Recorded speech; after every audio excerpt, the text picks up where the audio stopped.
In the year 334 BCE, an event unfolded that would set the course for one of history's most remarkable military campaigns. A young and ambitious Macedonian king named Alexander stood on the banks of a river in northwestern Anatolia, poised to engage an ancient, powerful empire. This was the Battle of the Granicus River, the opening act of Alexander the Great's conquest of Persia, a confrontation that underscored his tactical genius and the beginning of his legendary campaign against the Persian Empire. The scene was set against a backdrop of formidable challenges. Alexander had recently succeeded his father, King Philip II of Macedon, and his sights were set on an audacious objective: to overthrow the Persian Empire, then ruled by Darius III. The Persian Empire was vast, its influence stretching across 3 continents. With Philip's meticulously assembled and well-drilled Macedonian army, Alexander embarked on what would become one of the greatest military adventures of the ancient world. The Granicus River was the first major test for Alexander after crossing the Hellespont, the narrow strait that separated European and Asian Turkey. The Persian satraps, or provincial governors, aware of Alexander's crossing, gathered their forces to oppose him. The Persian military was no easy adversary. It was renowned for its cavalry and the sheer numbers it could field. Waiting on the eastern bank of the Granicus was a combined force of Persian cavalry and Greek mercenaries, fierce in their resolve to repel the young king's advance. As dawn broke, a dramatic confrontation began to unfurl. The river's currents ran swiftly, forming a natural barrier that the Persians hoped would delay the Macedonians. However, Alexander, brimming with impatience and confidence, did not shy away from this challenge. His battle strategy shone through in his decision to seize the initiative, a hallmark of his military prowess. Alexander led a contingent of cavalry from the front, his legendary horse, Bucephalus, cutting through the river's currents with fearless resolve. This unexpected movement caught the Persian cavalry off guard.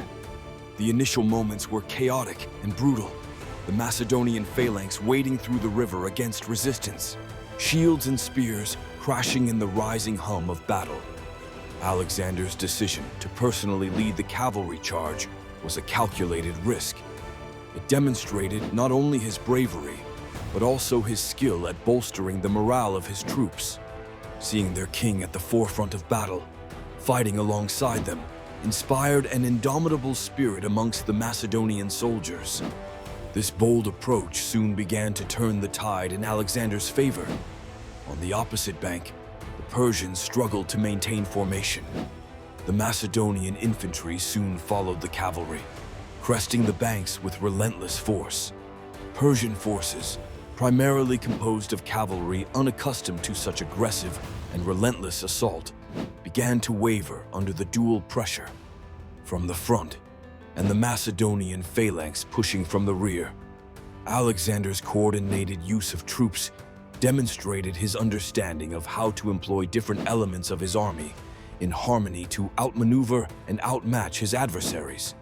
Moreover, amidst the fervor of blades and chaos, an arrow struck Alexander's helmet, a narrow escape that could have altered the course of history, yet also an illustration of the perilous nature of his leadership style. Undeterred, Alexander pressed on, his presence on the battlefield a rallying point for his troops.